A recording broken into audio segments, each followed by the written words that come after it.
ബഹുമാനമുള്ള സഹോദരങ്ങളെ, അല്ലാഹു റബ്ബുൽ ഇസ്സത്ത് നമുക്ക് പഠിപ്പിച്ചു തരുന്ന ഒരു കരാറാണ്, ബലിഷ്ഠമായ കരാർ. ഈ കരാർ ആരുടെ പേർക്കാ നമ്മൾ നിയത്ത് ചെയ്ത് പറയുന്നത്? ഉസവ്വിജുക അലാ മാ അമറല്ലാഹു തആല ബി. അല്ലാഹു കൽപ്പിച്ച ആ കൽപ്പന പ്രകാരം എൻ്റെ മകളെ നല്ല രീതിയിൽ നീ സംരക്ഷിച്ചു കൊള്ളാം എന്ന ആ ഒരു വാക്കിന്റെ അടിസ്ഥാനത്തിൽ ഞാൻ നിനക്ക് വിവാഹം കഴിച്ചു തരുന്നു. അതാണ് ഒന്നാമത്തെ പോയിന്റ്. ആ പോയിന്റിലേക്ക് കുറച്ച് സമയം ഭർത്താവിന്റെ കടമ ഞാൻ പറഞ്ഞു തരാം. രണ്ടാമത്തെ പോയിന്റ് പിന്നീട് ഇൻഷാ അല്ലാഹ്. മുആവിയത്ത് ഇബ്നു ഹൈദാർ റളിയല്ലാഹു തആല അൻഹു ബഹുമാനപ്പെട്ട സഹാബി തങ്ങളോട് ചോദിക്കുകയാണ്, മാ ഹഖ്ഖു സൗജതി അഹദിനാ അലൈഹി. നബിയേ, ഞങ്ങൾക്ക് ഞങ്ങളുടെ ഭാര്യമാരോടുള്ള ഉത്തരവാദിത്തവും കടപ്പാടും എന്താണ് ഹബീബേ? എന്തടിസ്ഥാനത്തിലാണ് ഒരു ചെറുക്കന്റെ കൈക്ക് പിടിച്ചൊരു ഉപ്പ പറയുന്നത്? അതിന്റെ കാരണം എന്ത്? അടിസ്ഥാനം എന്ത്? എന്താണ് കല്യാണം? എന്താണ് വിവാഹം? സഹാബത്ത് നബി തങ്ങളോട് ചോദിക്കുകയാ, മാ ഹഖ്ഖു സൗജതി അഹദിനാ അലൈഹി. ഞങ്ങളുടെ ഭാര്യമാർക്ക് അവരോട് ഞങ്ങൾ ചെയ്യേണ്ട ഉത്തരവാദിത്തവും കടപ്പാടുകളും എന്തൊന്ന് വിവരിച്ചു തരുമോ നബിയേ? ഒന്നാമത് നബി തങ്ങൾ പറഞ്ഞു, അൻ തുതിഇമഹാ ഇദാ തഇംത. നീ ഭക്ഷിച്ചാൽ അവളെയും ഭക്ഷിപ്പിക്കണമേ, നീ കഴിച്ചാൽ നീ കുടിച്ചാൽ അവളെയും കുടിപ്പിക്കണമേ, അവളെയും നീ കഴിപ്പിക്കണമേ. ഒന്നാമത്തെ പോയിന്റ്, പട്ടിണിക്കിടാൻ പാടില്ല. ഭർത്താവ് നല്ല ഭക്ഷണം കഴിച്ചാൽ അതേ ക്വാളിറ്റിയുള്ള നല്ല ഭക്ഷണം തന്നെ ഭാര്യയ്ക്ക് വാങ്ങിക്കൊടുക്കണം. ഇസ്ലാമിക നിയമമാണത്. അതിന് കഴിവുള്ളവൻ. ഭർത്താവ് വെളിയിൽ പോയിട്ട് നല്ല മട്ടൻ ചാപ്സി, ചില്ലി ചിക്കൻ, ഫഹ്മ്, ബ്രോസ്റ്റ് ഇതൊക്കെ അടിച്ചിട്ട് ഭാര്യ വീട്ടിൽ ചാള തന്നെ എവിടെയും പറഞ്ഞ മീൻ, കേവലം വില കുറഞ്ഞ സാധനം, മത്തി മന്നക്കല മത്തി ഫഹുമിൻ ഉമ്മത്തി. മത്തി കഴിക്കുന്നവൻ എന്റെ ഉമ്മത്തി പെട്ടവനാണെന്ന് പറഞ്ഞാൽ. അപ്പൊ മത്തി, അതാണ് ഈ മത്തിന്റെ സ്വഭാവം. ഈ പെണ്ണുങ്ങൾക്ക് ഈ മത്തി കൊടുത്തിട്ടല്ലേ അത് വരുന്ന മത്തി എന്ന് പറഞ്ഞാൽ കർണാടകയിൽ അങ്ങ് ദൂരെ വിജയവാഡ എന്നൊക്കെ വരുമ്പോ തന്നെ മൂന്നാം പാത്തിയൊക്കെ കഴിഞ്ഞതായിരിക്കും. പോസ്റ്റ്മോർട്ടം ഒക്കെ ചെയ്ത് കുടലൊക്കെ വെളിയിൽ കിടക്കുക. അതൊക്കെയാണ് നമ്മുടെ താത്താമാര് തിന്നുക. നമ്മളോ ഇച്ചാമാരോ വല്ല ഹോട്ടലില് ഫ്രഷ് സാധനം 87 വരട്ടെ, AK-47 വരട്ടെ, അത് നല്ല ഉണ്ടയുള്ളതാക്കി തരട്ടെ, അങ്ങോട്ട് അത് വെച്ചിട്ട് ഇങ്ങനെ അങ്ങോട്ട് കണ്ടിച്ച് തിന്നിട്ടാണ് ഈ മത്തി തിന്നുന്ന ഈ പെണ്ണിന്റെ അടുക്കൽ പോണത്. ഇത് ന്യായമാണോ? ഇവിടെ എനിക്കറിയില്ല കേട്ടോ. ഇവിടെ അടിച്ചുപൊളി ചാപ്പാട് ഇത് കാണുമ്പോഴേ എനിക്ക് തലവെരുപ്പാണ്. ഞാനിവിടെ വരുമ്പോൾ ആദ്യം പറയും, എനിക്കിതൊന്നും വേണ്ട, എനിക്ക് കഞ്ഞി മാത്രം മതിയേ. കാരണം ഇത് കണ്ട് എൻ്റെ തല പെരുത്തുപോയി. ഇവിടുത്തെ ഫ്രിഡ്ജിലൊക്കെ എപ്പോഴും കോഴിക്കാൽ ഇങ്ങനെ നീണ്ടിരിക്കുകയാണ്, മോർച്ചറിയിലുള്ള സാധനം ഇരിക്കുന്നത് പോലെ. ഈ സാധനം ഇങ്ങനെ നിറച്ച് ഇവിടുത്തെ ഒക്കെ ഫ്രിഡ്ജ് നിറച്ചിരിക്കുക. കോഴിക്കാലിന്റെ കാര്യം ഉസ്താദ് രാത്രി 12 മണിക്ക് പറഞ്ഞാൽ നമ്മുടെ ഭാര്യമാരോട്, പക്ഷെ പൂളയുടെ കാര്യം പറഞ്ഞാൽ നടക്കൂല. ഈ സാധനം ഏറ്റവും വില കുറഞ്ഞ സാധനത്തിന് വിലയില്ല, വില കൂടിയ സാധനം ഏത് സമയത്തും ഒക്കെ. അപ്പൊ ഇവിടുത്തെ കാര്യം എനിക്കറിയില്ല. അതുകൊണ്ട് ഭർത്താക്കന്മാർ മനസ്സിലാക്കേണ്ടത്, ഭാര്യയ്ക്ക് ഇഷ്ടമുള്ള തൃപ്തിപ്പെട്ട ഭക്ഷണം കൊടുക്കണം. നബി തങ്ങളുടെ വാക്കാണ്, നീ കഴിച്ചാൽ അവളെയും കഴിപ്പിക്കണം. നീ പട്ടിണിയാണോ? അവളും പട്ടിണി കിടക്കണം. അവളുടെ ഉത്തരവാദിത്വം ഞാൻ പറയുന്ന കൂട്ടത്തിൽ പറഞ്ഞു തരാം. നീ നല്ല പോലെ കഴിച്ചാൽ അവൾക്കും അതേപോലെ കൊടുക്കണം. ജോലിയൊക്കെ കഴിഞ്ഞു വരുന്നു, ഒരു ഹോട്ടലിൽ കയറി മസാല ദോശ അടിച്ചു. എന്റെ ഭാര്യയ്ക്ക് മസാല ദോശ ഇഷ്ടം. അവിടെ നിന്നുകൊണ്ട് ഒന്ന് കറക്കണം. മസാല ദോശ എനിക്ക് വേണോ? ഞാൻ കഴിച്ചോണ്ടിരിക്കുക. ഇല്ല, നിങ്ങൾ കഴിച്ചിട്ട് വരെ. ഞാനിവിടെ പത്തല് കഴിച്ചു. പത്തല് തന്നെ അതിങ്ങനെ അടുക്കി ഫ്രിഡ്ജിനകത്ത് അതും സൂക്ഷിച്ചു വെച്ചിരിക്കുകയാണ്, പെട്ടെന്ന് ആവശ്യത്തിന് എടുത്തിട്ട് അപ്പളെ ചൂടാക്കി തിന്നാൻ. അപ്പൊ അങ്ങനെ പത്തല് കഴിച്ചു. നിങ്ങൾ വാങ്ങി കഴിച്ചോളി. ഇജാസത്ത് കിട്ടിയാൽ ഉഷാറായിട്ട് കഴിച്ചോളി. ഇല്ലെങ്കിലും എല്ലാം ഒരു പാർസൽ കൂടെ വാങ്ങിക്കൊണ്ട് അവൾക്ക് കൊടുക്കുക. നീ കഴിച്ചാൽ അവളെയും കഴിപ്പിക്കുക. നീ ധരിച്ചാൽ, വസ്ത്രം ധരിച്ചാൽ അവളെയും ധരിപ്പിക്കുക എന്ന് പറഞ്ഞാൽ അതിന്റെ അർത്ഥം എന്താ? നിങ്ങൾ നല്ല വസ്ത്രം ഭാര്യമാർക്ക് വാങ്ങിക്കൊടുക്കണം എന്നാണ് അതിന്റെ അർത്ഥം. നല്ല വസ്ത്രം നീ ധരിക്കുമ്പോൾ, നീ നല്ല അടിച്ചു പൊളിച്ച് വസ്ത്രം ധരിക്കുമ്പോൾ അവൾക്ക് ഒരുമാതിരി കീറിയ പാൻറ് വാങ്ങിക്കൊടുക്കാൻ പാടില്ല എന്നർത്ഥം. കാരണം എന്താ? ഇന്ന് മൊത്തം കീറിയ പാൻറ്റുകളാണ്. ഞങ്ങളുടെ സഹോദരിമാർ, ഞങ്ങളുടെ നാട്ടിൽ അങ്ങനെയാണ്. ഇവിടെ എല്ലാം പർദ്ദയാ. പക്ഷെ പർദ്ദ ഇട്ടിട്ട് കാര്യമില്ലല്ലോ, ബോഡി ഷേപ്പ് പർദ്ദയായിപ്പോയി. നാളെ ലാസ്റ്റ് ദിവസം ആ പെണ്ണുങ്ങളെ കരയിപ്പിച്ചിട്ട് വിട്ടാ വരൂല. നാളെ ഉണ്ട് വിഷയം, നാളെ ഉണ്ടല്ലോ. നാളെ മരിപ്പിച്ചിട്ടല്ലേ വിടുള്ളൂ എല്ലാരെയും. ഇൻഷാ അല്ലാഹ് നിങ്ങളൊന്ന് ഇരുന്ന് തന്നാ മതി. എത്ര പാവം കിട്ടി മൊത്തം? ലാസ്റ്റ് ബില്ല് കൊടുക്കും ഇത് കഴിച്ചിട്ട്. അപ്പോ രണ്ടാമത്തെ ഉത്തരവാദിത്തം ഭർത്താവിന്റെ ഇഷ്ടാനുസരിച്ചുള്ള വസ്ത്രമാണ്. അല്ല നീ പോയിട്ട് ഷോപ്പിംഗ് ചെയ്യലല്ല വേണ്ടത്. ഇന്നങ്ങനെയാണ് നമ്മുടെ ഈ കണ്ണൂർ, തലശ്ശേരി, കാസർഗോഡ് അങ്ങനെ ആയിരിക്കും അല്ലേ. കണ്ണൂർ ഞാൻ പഠിച്ചതുകൊണ്ടാണ് ഞാൻ പറയുന്നത്. തലശ്ശേരിയിലൊക്കെ പഠിച്ചില്ല. അവളങ്ങനെ അങ്ങോട്ട് വണ്ടി വിളിക്കുക, കയറ്.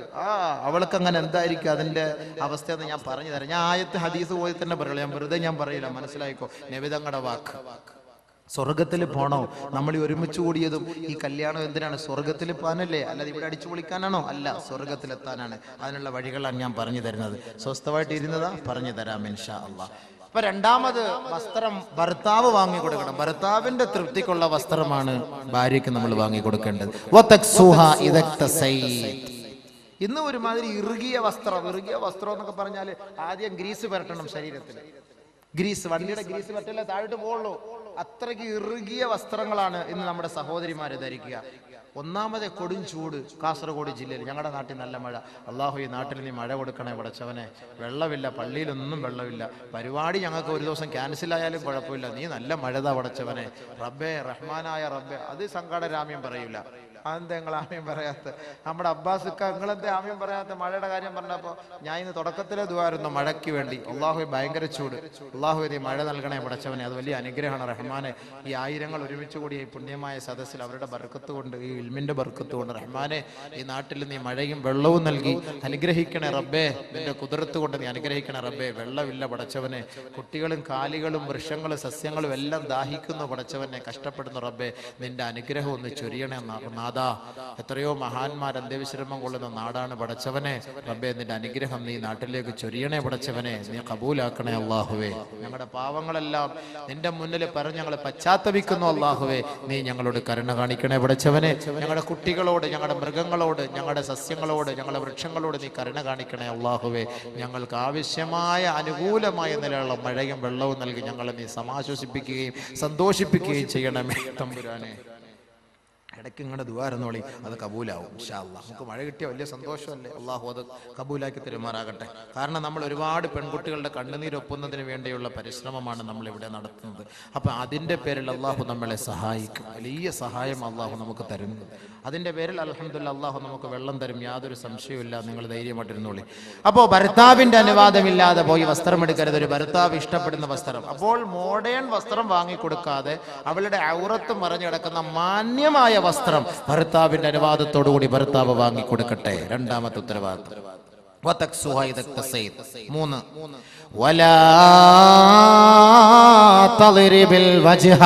അവളുടെ മുഖത്ത് നീ അടിക്കരുതേ, അവളെ വേദനിപ്പിക്കരുതേ. അടി ഇവിടെ ഉണ്ടോന്ന് അറിയില്ല. അടി ഞങ്ങളുടെ നാട്ടിലൊക്കെ അടിയുണ്ട് ഭാര്യയ്ക്ക്. കാരണം എന്ന് പറഞ്ഞാൽ ചില സന്ദർഭങ്ങളിൽ ഓക്ക് രണ്ട് കൊടുത്താലേ പറ്റുള്ളേ. അത്രയ്ക്ക് പ്രശ്നങ്ങളാണ്. ഉമർ റളിയല്ലാഹു തആല അൻഹു വീരനായിരുന്നു, വില്ലനായിരുന്നു. ഉമർ റളിയല്ലാഹു അൻഹുവിന്റെ ഭാര്യ ഉമറിനോട് കയർത്ത് സംസാരിക്കുമായിരുന്നു. മക്കക്കാരികളായ പെൺകുട്ടികൾ ഭർത്താക്കന്മാരോട് കയർത്ത് സംസാരിക്കുമായിരുന്നു. ഒരു ദിവസം മഹാനായ ഉമർ റളിയല്ലാഹു അൻഹു ഹബീബായ റസൂലുള്ളാഹി തങ്ങളുടെ സവിധത്തിൽ കടന്നു വന്നുകൊണ്ട് പറയുകയാണ്, യാ റസൂലല്ലാഹ് ദഇർനൻ നിസാഉ അലാ അസ്വാജിഹിൻ. ഭർത്താക്കന്മാർ, ഈ നാട്ടിലുള്ള ഭാര്യമാർ തന്റെ ഭർത്താക്കന്മാരുടെ മേൽ കയർത്തു സംസാരിക്കുന്നു നബിയെ. അതുകൊണ്ട് അവരെ അടിക്കാൻ അനുവാദം നൽകണം ഹബീബേ. അവരെ അടിക്കാനുള്ള അനുവാദം അവിടുന്ന് നൽകണം യാ റസൂലല്ലാഹ്. ഉമർ റളിയല്ലാഹു തആല അൻഹു പറയേണ്ട താമസം നബിയുനാ റസൂലുള്ളാഹി തങ്ങൾ ഫറഖസ ബിളർബിഹിൻ, ഭർത്താക്കന്മാർക്ക് ഭാര്യമാരെ അടിക്കാനുള്ള അനുവാദം നൽകി. തട്ടിക്കോ ഉമർ റളിയല്ലാഹു അൻഹു. ഉമർ റളിയല്ലാഹു അൻഹുവിന് അങ്ങനെ അനുവാദം കിട്ടിയാല് വിടുവോ? സാധനം ആരാ അത്?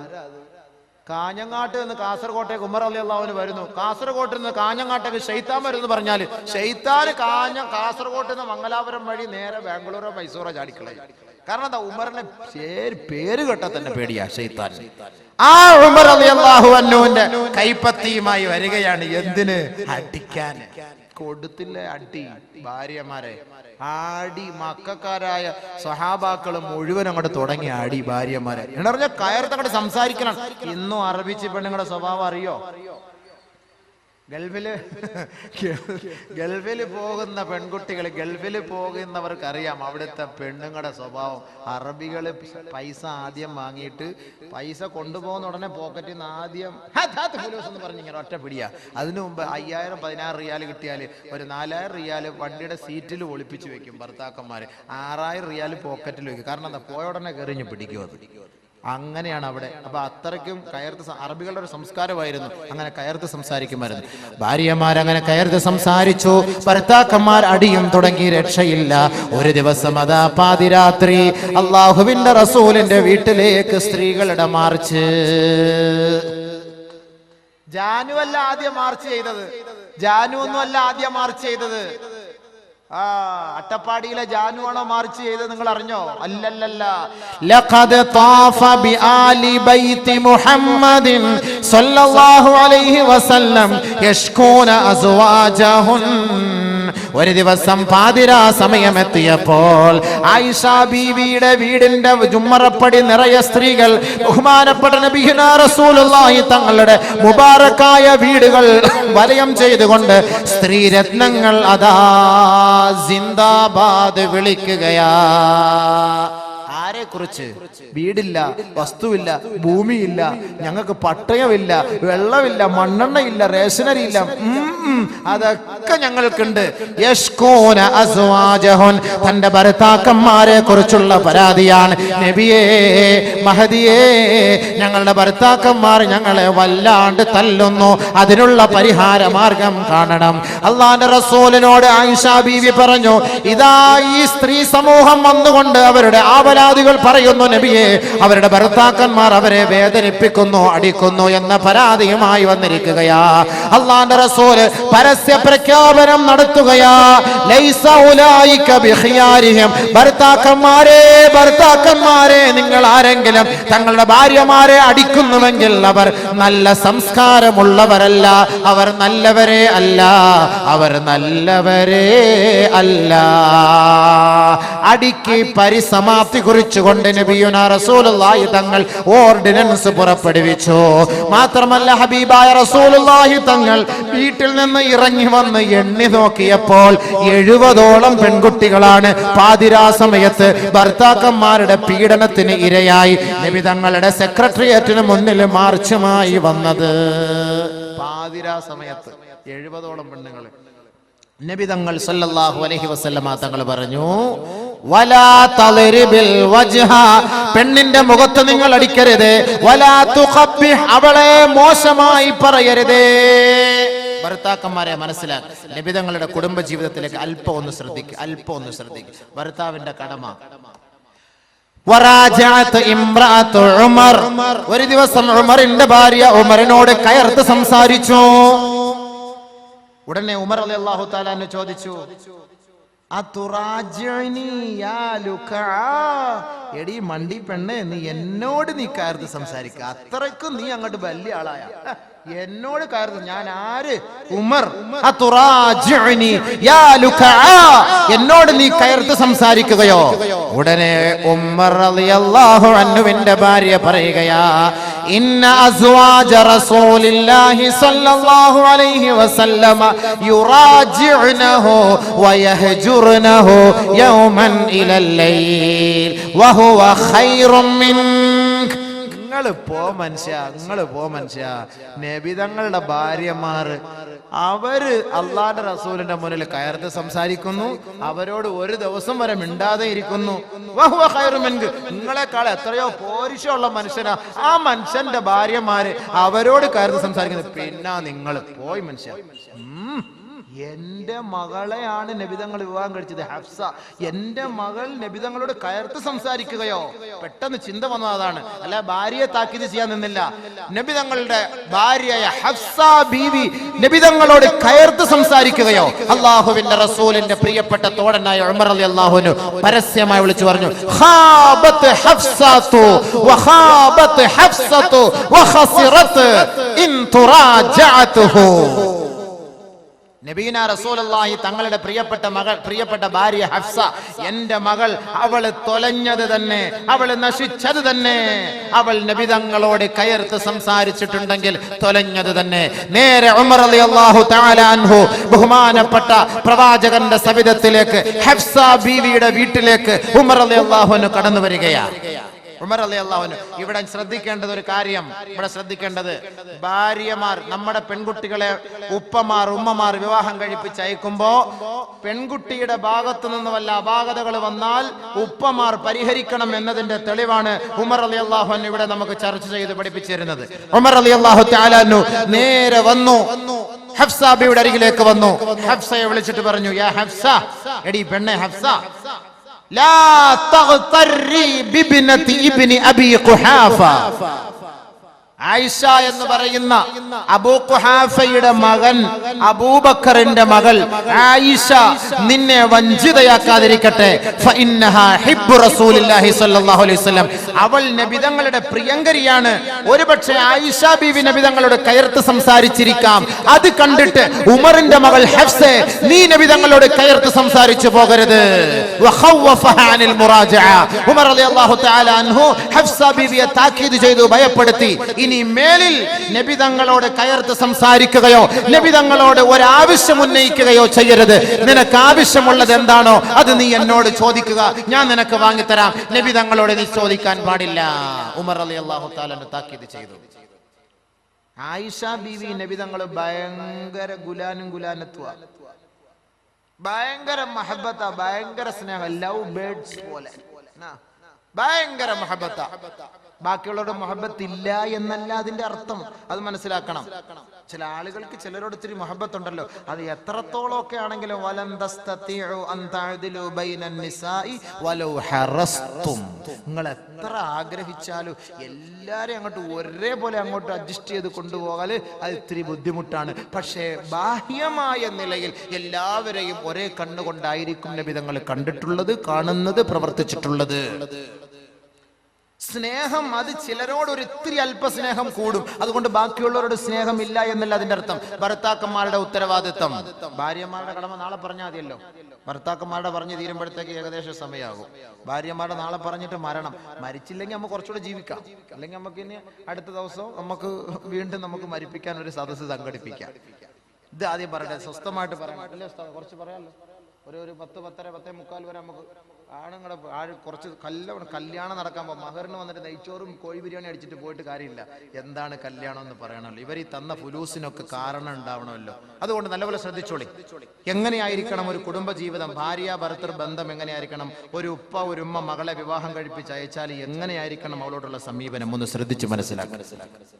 പഠിക്കാനുള്ള ഉപദേശ നസീഹത്താണ് ദീനിന്റെ വാഴ് നസീഹത്ത് എന്നൊക്കെ പറഞ്ഞാൽ ഇതൊക്കെയാണല്ലോ ബയാൻ എന്ന് പറയുന്നത്. അതുകൊണ്ട് ഇൻഷാ അള്ളാഹ് മതവിജ്ഞാന സദസ്സ് എന്ന് പറയുമ്പോൾ വിജ്ഞാനമാണ് നമ്മൾ ഇവിടെ നിന്ന് കേൾക്കേണ്ടതും പഠിക്കേണ്ടതും നുകരേണ്ടതും, അത് മനസ്സിലാക്കി നമ്മൾ പോകേണ്ടതും ഇൻഷാ അള്ളാഹ്. ബഹുമാനമുള്ള സഹോദരങ്ങളെ, ബഹുമാനപ്പെട്ട നബിയുനാ റസൂലുള്ളാഹി സ്വല്ലല്ലാഹു അലൈഹി വസല്ലമ തങ്ങളും അവിടുത്തെ മഹദിയായ ആയിഷ ബീവിയും തമ്മിലുള്ള കുടുംബ ജീവിതത്തിന്റെ ചില സംഭവങ്ങൾ നിങ്ങളുടെ മുന്നിൽ ഞാൻ അവതരിപ്പിക്കാം. ഒരു ദിവസം വജറാ ബൈനഹാ വബൈനഹു കലാം. ആയിഷ ബീവിക്കും നബി തങ്ങളുടെയും ഇടയിൽ ഒരു ദിവസം ചർച്ചയുണ്ടായി. ഭാര്യയും ഭർത്താവും തമ്മിൽ വഴക്കുണ്ടാകും, അതിന്റെ തെളിവാണ് ഞാനിപ്പോ ഈ പറഞ്ഞത്. ഭാര്യയും ഭർത്താവും തമ്മിൽ വഴക്കുണ്ടാകും, സംസാരമുണ്ടാകും. പക്ഷെ എങ്ങനെയായിരിക്കണം ആ സംസാരത്തെ നാം അതിജയിക്കേണ്ടത്? ഒരു ദിവസം ആയിഷ ബീവിയും ഹബീബായ റസൂലുള്ളാഹി തങ്ങളും ചർച്ചയിലാണ്. ശബ്ദകോലാഹലം, വഴക്കുണ്ടായി. വജറാ ബൈനഹാ വബൈനഹു കലാം. രണ്ടുപേര് സംസാരം മൂർധന്യാവസ്ഥയിലെത്തിയപ്പോ നബി തങ്ങൾ തീരുമാനിച്ചു, നിന്റെ ഉപ്പയെ ഇപ്പൊ ഞാൻ വിളിപ്പിക്കും, നിന്റെ ഉപ്പയെ ഇപ്പൊ വിളിപ്പിക്കും. ആരാ ഉപ്പ? അബൂബക്കർ സിദ്ദീഖ്. ഹത്താ അദ്ഖലാ ബൈനഹുമാ. നബിയുനാ റസൂലുള്ളാഹി തങ്ങൾ ആളിനെ വിട്ടുകൊണ്ട് ആയിഷ റളിയല്ലാഹു തആല അൻഹയുടെ പിതാവായ അബൂബക്കർ സിദ്ദീഖ് റളിയല്ലാഹു അൻഹുവിനെ വിളിച്ചു വരുത്തുകയാ. ഹകമൻ, വിധി നിർണയം നടത്താൻ. ഇവിടെ ഭാര്യയും ഭർത്താവും തമ്മിൽ വഴക്ക്. ഇവർക്ക് രണ്ടുപേർക്കും കോംപ്രമൈസ് ചെയ്യിപ്പിക്കാൻ ആരാ വരുന്നത്? ആയിഷ ബീവിയുടെ ഉപ്പ വരികയാണ്. ഹത്താ ദഖല ബൈനഹുമാ, അവർക്കിടയിൽ അബൂബക്കർ കടന്നു വരികയാണ്. ഹകമൻ, ജഡ്ജിയായി അബൂബക്കർ സിദ്ദീഖ് റളിയല്ലാഹു അൻഹു വന്നു. നബി തങ്ങൾ ആയിഷ ബീവിയോട് പറഞ്ഞു, തുകല്ലിമീന ഔ അതകല്ലമു. ബഹുമാനപ്പെട്ട പ്രവാചകൻ സല്ലല്ലാഹു അലൈഹി വസല്ലമ തങ്ങൾ തന്റെ പ്രിയപ്പെട്ട പത്നിയുമായുള്ള വഴക്കിൽ ശണ്ടകൂടലിൽ ആയിഷ ബീവിയോട് അല്ലാഹുവിന്റെ റസൂല് പറഞ്ഞു, നിന്റെ ഉപ്പ വന്നിട്ടുണ്ട്, നീ സംസാരിക്കണോ അതോ ഞാൻ സംസാരിക്കണോ? ചോദ്യം നോക്കണേ, എത്ര മാന്യമായ രീതിയിലാണ്. പെണ്ണെ, നിന്റെ ഉപ്പ വന്നിട്ടുണ്ട്, തുകല്ലിമീന ഔ അതകല്ലമു, നീ സംസാരിക്കണോ അതോ ഞാൻ സംസാരിക്കട്ടെയോ? ആയിഷ ബീവി പറഞ്ഞ വാക്ക് കേട്ടോ, നല്ലപോലെ ശ്രദ്ധിച്ചോണം. തകല്ലം ബൽ തകല്ലം അൻത, ഇല്ല നിങ്ങൾ സംസാരിച്ചോളി, നിങ്ങൾ പറഞ്ഞോളി. എന്നിട്ട് ശേഷം ആയിഷ ബീവി ഒരു വാക്കൂടെ കൂട്ടിച്ചേർത്തു, വലാ തഖുൽ ഇല്ലാ ഹഖ്ഖാ, നമുക്കിടയിൽ നടന്ന സത്യം മാത്രമേ പറയാവൂ, ഇല്ലാത്തതൊന്നും കൂട്ടി പറയരുതേ. ആരുടെ മുഖത്ത് നോക്കിയിട്ടായി പറയണത്? നമ്മളെ പോലുള്ള സാദാ സീത ഒരു ഭർത്താവിന്റെ മുഖത്ത് നോക്കിയിട്ടാണോ ഈ പറയുന്നത്? നബിയുനാ റസൂലുള്ളാഹി തങ്ങളുടെ മുഖത്ത് നോക്കിക്കൊണ്ട് ആയിഷ ബീവി റളിയല്ലാഹു അൻഹ പറയുകയാണ്, നിങ്ങൾ സംസാരിച്ചു കൊള്ളുക, പക്ഷേ വലാ തഖുൽ ഇല്ലാ ഹഖ്ഖാ, സത്യം മാത്രമേ പറയാവൂ. അബൂബക്കർ സിദ്ദീഖിന് ഉച്ചി മുതൽ ഉള്ളങ്കാല് വരെ പെരുത്തു വരികയും അബൂബക്കർ സിദ്ദീഖ് അടിക്കുകയും ഹത്താ ദുമിയ ഫിഹാ, അവളുടെ മുഖത്ത് നിന്ന് വായിൽ നിന്ന് രക്തമൊലിക്കുകയും സ്വന്തം മകളുടെ കർണപുടത്തിന് ഒരൊറ്റ അടി അബൂബക്കർ സിദ്ദീഖ് റളിയല്ലാഹു തആല പിതാവ്. കാരണം എന്താ? അബൂബക്കർ സിദ്ദീഖ് ഫഖാല പറഞ്ഞു, യാ ഉദയ്യതു നഫ്സഹ, തന്റെ ശരീരത്തെ നശിപ്പിച്ച പെണ്ണെ, അവ യഖൂലു ഗൈറൽ ഹഖ്, ഈ ഇരിക്കുന്നത് ആരെന്ന് നീ അറിഞ്ഞോ? ലോകത്തിന്റെ നായകൻ, സത്യം ലോകത്ത് വിളിച്ചോതാൻ വന്ന ഹബീബായ റസൂലുള്ളാഹി തങ്ങൾ, ഈ ഹബീബായ തങ്ങൾ കള്ളം പറയുമെന്നോ? എന്ത് വിഡ്ഢിത്തമാണ് നീ വിളിച്ചു പറയുന്നത്? ബഹുമാനപ്പെട്ട അബൂബക്കർ സിദ്ദീഖ് റളിയല്ലാഹു തആല അൻഹു ആയിഷ ബീവി അടിച്ച അടിയിൽ വായിൽ നിന്ന് രക്തമൊലിച്ചു. അബൂബക്കർ സിദ്ദീഖ് റളിയല്ലാഹു അൻഹു പിതാവാണ്. ബഹുമാനപ്പെട്ട നബിയും തന്റെ ഭാര്യയുമായ ആയിഷയുമായിട്ട് ശണ്ടേല വഴക്കിലാണ്. അബൂബക്കർ വാപ്പ മകളെ അടിച്ചു. ഫസ്തജാറത്ത് ബിറസൂലില്ലാഹി സ്വല്ലല്ലാഹു അലൈഹി വസല്ലം, നബിയുനാ റസൂലുള്ളാഹി തങ്ങളെ വന്ന് ആയിഷ ബീവി സഹായത്തിനു വേണ്ടി അഭയം തേടി. ഇവിടെ നമ്മൾ ചിന്തിക്കേണ്ടത് എന്താണ്? നമ്മുടെ ഉപ്പ മകളുടെ സാന്നിധ്യത്തിൽ, മരുമകന്റെ സാന്നിധ്യത്തിൽ മകളെ അടിച്ചാലും ആ മകൾ സഹായത്തിന് പോകുന്നത് ഉപ്പയോടോ ഉമ്മയോടോ ആയിരിക്കും, ഭർത്താവിനോട് പോലെ. കാരണം എന്താ? ഭർത്താവോട് വഴക്കല്ലേ, പിന്നെ അങ്ങനെ പോയി കഴിഞ്ഞാൽ പിന്നെ അവന്റെ ഭാഗത്ത് നിന്ന് അടി കിട്ടൂലേ? ഈ ആയിഷ ബീവി നബി തങ്ങളുമായുള്ള ബന്ധം സുദൃഢമാണ് എന്നതിന്റെ തെളിവാണ്. സ്വന്തം പിതാവ് ആയിഷ ബീവി അടിക്കുകയും വായിൽ നിന്ന് രക്തമൊലിക്കുകയും ചെയ്തപ്പോൾ അള്ളാഹുവിന്റെ റസൂലിന്റെ സവിധത്തിൽ വന്ന് കെട്ടിപ്പിടിച്ച് അഭയം തേടി. നബിയുനാ റസൂലുള്ളാഹി തങ്ങളുടെ മുതുകിന് പിറകിൽ വന്ന് ഒളിച്ചിരുന്നു ആയിഷ ബീവി. ശേഷം നബിയുനാ റസൂലുള്ളാഹി തങ്ങൾ അബൂബക്കർ സിദ്ദീഖിനെ നോക്കിയിട്ട് പറഞ്ഞു, യാ അബൂബക്കർ, ലം നദ്ഉക ഹാദാ വലം അർദ്നാ മിൻക ഹാദാ, നിങ്ങളിൽ നിന്ന് ഇത് നമ്മൾ പ്രതീക്ഷിച്ചില്ല കേട്ടോ, നിങ്ങളെ ഇതിനു വേണ്ടി വിളിച്ചിട്ടില്ല. വണ്ടി വിട്. നമ്മുടെ നാട്ടിലാണെങ്കിലോ നമ്മുടെ ഭാര്യയെ നമ്മുടെ ഉപ്പ വന്ന് അടിച്ചാൽ കൊടുക്ക് അമ്മോശൻ തന്നെ വിളിക്കണം. മാമാന്ന് പറയൂല, അമ്മോശൻ അല്ലെ, കൊടുക്ക് അമ്മോശൻ, നല്ലപോലെ കൊടു. ഞാൻ മട്ടൻ ബിരിയാണി വാങ്ങി തരാം, കൊടു, രണ്ടെണ്ണോടെ കൊടു, നല്ല അടി കൊടു, അതല്ലേ പറയുള്ളൂ. നബിയുനാ റസൂലുള്ളാഹി തങ്ങൾ എന്താ പറഞ്ഞത്? ലം നദ്ഉക ഹാദാ, ഞങ്ങൾക്കിടയിൽ ഒരു കോംപ്രമൈസ് ചെയ്യാൻ ഞങ്ങളെ വിളിച്ചു, ഈ പെണ്ണിനെ അടിക്കാൻ ഞങ്ങളെ വിളിച്ചിട്ടില്ല. വലം നുരിദ്നാ മിൻക ഹാദാ, ഇത്ര ഞങ്ങൾ പ്രതീക്ഷിച്ചില്ല കേട്ടോ.